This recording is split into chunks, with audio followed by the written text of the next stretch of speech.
good evening everyone. So I'm here to ipakita ninyo ang kind of project. So what I know, kita sa screen is the Phone Explorer. Dive into the world of mobile innovation. Discover, explore, and share the most exciting gadgets that shape our digital landscape. So muna akong homepage niya. So exciting view gadgets. So view gadgets, muna akong mga gadgets na guys na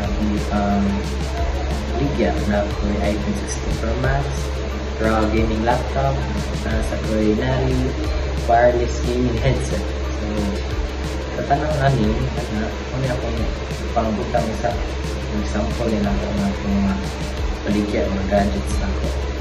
Then very is sa edit ako.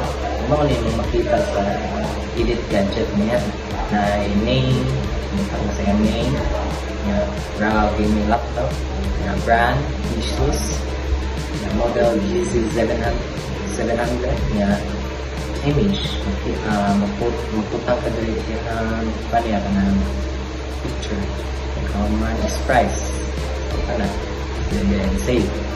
So, balik ka na pag-ibakan sa gadget sa yan, please, kita siya. So, yung example ko, utang ko add code new gadget.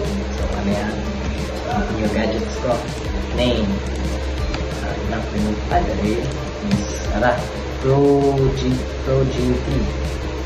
So, copy at utang diri yung gusto is Apex.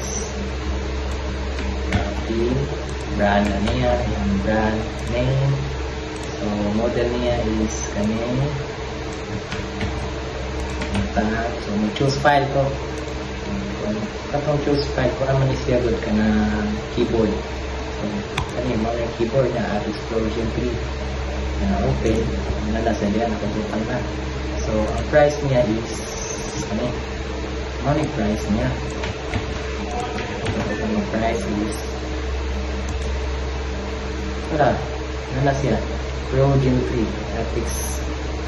Naigit na ako. Nakabutang na ako siya. Yeah.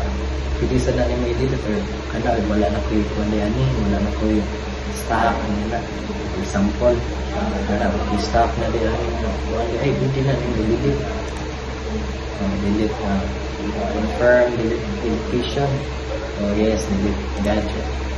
So ano guys, so I hope ganahan mo sa po ang project and thank you again.